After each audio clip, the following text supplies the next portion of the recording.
Oprah Winfrey, जो कि American talk show host, television producer, actress और एक ऑथर हैं, बहुत ही गरीब परिवार में पैदा हुई थी।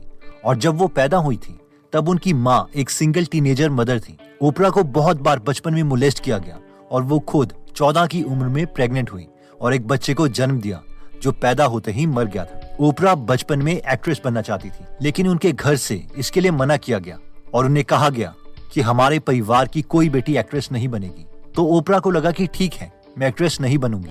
ओपरा विनफ्रे कहती हैं कि कई लोगों को डाउट होता है कि ये लॉ ऑफ अट्रैक्शन काम करता है या नहीं। इस पर ओपरा कहती हैं कि हाँ, अगर सिर्फ हम सोचते रहेंगे और कोई एक्शन नहीं लेंगे तो ये काम नहीं करेगा। लेकिन मुझे कोई भी डाउट नहीं है कि हमारी एनर्जी हमें उन चीजों से अट्रैक्ट कर ही देती है जिसके बारे में हम सोचते हैं। इसके लिए ओपरा अपनी लाइफ का एक इंसिडेंट बताती है। एक बार ओपरा ने एलिस वॉकर की बुक द कलर पर्पल का रिव्यू संडे टाइम्स में पढ़ा। उसके बाद वो अपने नाइट क्लोज में ही बुक स्टोर पहुंच गई और द कलर पर्पल बुक पढ़ने लग गई। उस बुक के फ्रंट पेज में एक स्टोरी लिखी थी जिसकी लाइंस थी, हे भगवान, मैं भी 14 साल की हूँ, ये मेरे साथ क्या हो रहा है, मेरी मदद करो। ओपरा को लगा कि ये उन्हीं की लाइफ की स्टोरी है और उन्होंने वो बुक उसी वक्त खरीद ली और उसे पढ़ने लग गई और उस बुक को उसी दिन पढ़ के खत्म कर दिया। उस बुक को पढ़ने के बाद ओपरा इस बुक से इतनी ज्यादा ऑब्सेस्ड हो गई कि वो अपने फ्रेंड्स को और फैमिली मेंबर्स को भी ये बुक गिफ्ट करने लगी।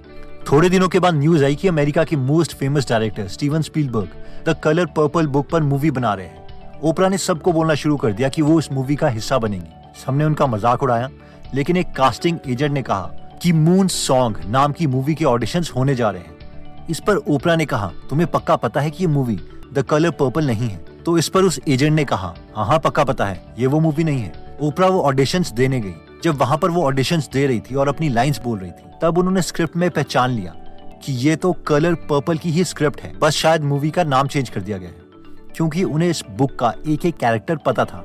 ओपरा ने नोटिस किया कि उन्हें सोफिया कैरेक्टर की लाइंस बोलने के लिए कहा जा रहा है, जो कि इस मूवी का मेन कैरेक्टर था। और सोफिया कैरेक्टर के हस्बैंड का नाम हार्पो था, जिसको अगर उल्टा स्पेल किया जाए तो वो ओपरा बनता है। ओपरा को लगा कि ये भगवान का साइन है, पक्का ये रोल उन्हें ही मिलेगा। फिर वो घर पर चली गई और महीनों तक कॉल का इंतजार किया, लेकिन उन्हें कोई कॉल नहीं आया। फिर ओपरा ने कास्टिंग एजेंट को ही कॉल कर दिया कि उस ऑडिशन का क्या हुआ। कास्टिंग एजेंट ओपरा पर गुस्सा हो गए। उसने कहा, मुझे मत कॉल किया करो, कॉल सिर्फ मैं करूंगा, और तुम अपने को समझती क्या हो, तुम एक्ट्रेस नहीं हो। एल्फ्रेड वुडर्ड, जो कि एक रियल अमेरिकन एक्ट्रेस है, उसने भी इस मूवी के लिए ऑडिशंस दिए हैं, तो ऑब्वियसली इस रोल के लिए उन्हें ही सिलेक्ट किया जाएगा। इस पर ओपरा को बहुत गुस्सा आया और उसने भगवान से कहा कि ये क्या भगवान, अगर मुझे रोल नहीं देना था तो मुझसे ऑडिशन क्यों दिलवाया। उसके बाद ओपरा को लगा कि वो बहुत मोटी हैं और शायद इसीलिए उन्हें ये रोल नहीं मिला, और वो फैट फार्म चली गई वेट लूज करने के लिए। और उन्होंने सोचा कि ठीक है, उन्हें ये इंसिडेंट भुलाना ही पड़ेगा और अपनी लाइफ पर आगे फोकस करना पड़ेगा, और सब कुछ भगवान पर छोड़ दिया। And she started crying. लेकिन तभी एक आदमी भागते हुए आया और उसने ओपरा से कहा कि तुम्हारे लिए फोन है फेमस डायरेक्टर स्टीवन स्पीलबर्ग का। ओपरा भागी और फोन उठाया और स्टीवन स्पीलबर्ग ने कहा, मैंने सुना है तुम फैट फार्म में गई हो, बस इतना याद रखना कि तुम वेट लूज मत करना, वरना तुम्हें ये रोल नहीं मिलेगा, क्योंकि हमें इस रोल के लिए एक मोटी लड़की ही चाहिए। और जैसे कि वो कहते हैं ना, द रेस्ट इज हिस्ट्री। उसके बाद ओपरा को वो मूवी मिल गई, द कलर पर्पल, और उसके बाद वो फेमस होती चली गई। द लॉ ऑफ अट्रैक्शन के ऊपर ऐसे ही एक बहुत फेमस स्टोरी है फेमस एक्टर जिम कैरी की, कि वो एक दिन अपनी पुरानी टोयोटा कार चला रहे थे।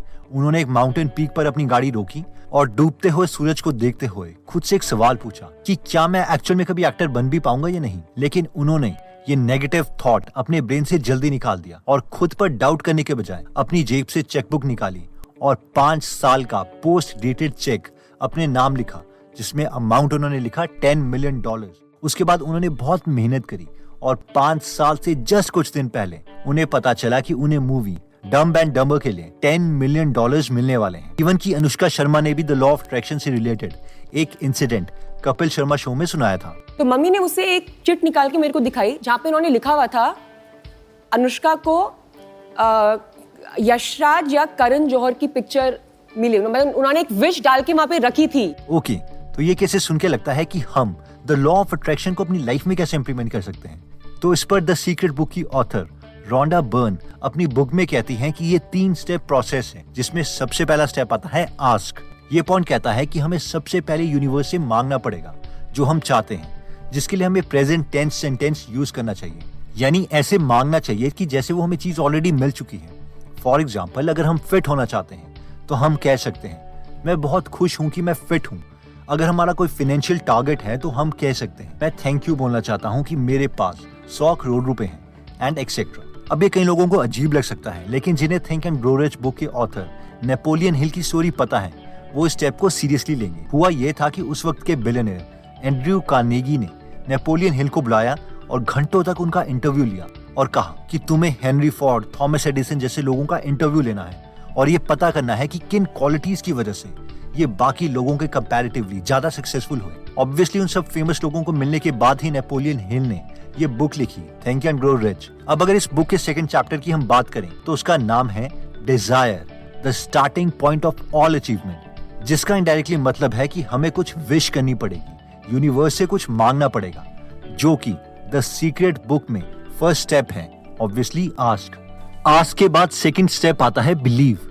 ये पॉइंट कहता है कि अगर हमें ही अपने गोल्स पर यकीन नहीं होगा तो दूसरे लोगों को हमारे ड्रीम्स पर कैसे यकीन हो सकता है। इसके लिए हमें खुद पर पूरा कॉन्फिडेंस लाना पड़ेगा, तभी हमारे आसपास वाले हमारे ड्रीम्स को पूरा करने के लिए हमारा साथ देंगे।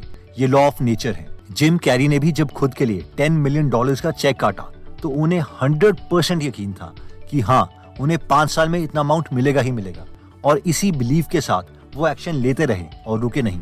थर्ड स्टेप आता है रिसीव। हमें इमेजिन करना पड़ेगा कि हमें ऑलरेडी वो मिल गया है जो हम पाना चाहते हैं। हमें कैसा फील होगा, इस केस में जितने ज्यादा स्ट्रॉन्ग फीलिंग्स होगी उतना ही स्ट्रॉन्ग मैसेज हम यूनिवर्स को देंगे और हमारा इनिशियल थॉट रियलिटी में बदल जाएगा।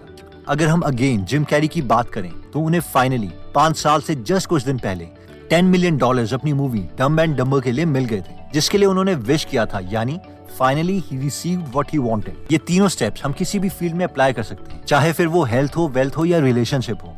बस we have to follow 3 steps, ask, believe and receive. Obviously ये लॉ ऑफ अट्रैक्शन काम करता है, लेकिन इसका ये हरगिज भी मतलब नहीं है कि हम बस विशफुल थिंकिंग करें और फिर सो जाएं। अगर हम ओपरा विनफ्री की बात करें तो उनका भी यही कहना है कि लॉ ऑफ अट्रैक्शन काम नहीं करेगा अगर बस बैठ के हम सिर्फ सोचते रहेंगे। It doesn't if you just sitting around thinking I want something. It doesn't. Jim Carrey ने भी सेम चीज कही थी कि हाँ, लॉ ऑफ अट्रैक्शन काम करता है, लेकिन इसका मतलब ये नहीं है कि आप सिर्फ विजुअलाइजेशन करो फिर सैंडविच खाने चले जाओ। इन शॉर्ट, काम तो करना ही पड़ेगा। Yeah. Well, yeah, that's the thing. You can't just visualize and then, go eat a sandwich. तो दोस्तों, इस वीडियो में हमने सबसे पहले द लॉ ऑफ अट्रैक्शन देखा, जिसमें हमने 3 केस स्टडीज देखी। पहली केस स्टडी ओपरा विनफ्रे की थी, जिसमें उन्होंने बहुत ही स्ट्रॉन्ग फीलिंग रखी थी कि उन्हें द कलर पर्पल मूवी के लिए रोल मिलेगा ही मिलेगा, और एक्चुअल में द लॉ ऑफ अट्रैक्शन काम किया और उनका ये सपना पूरा भी हुआ।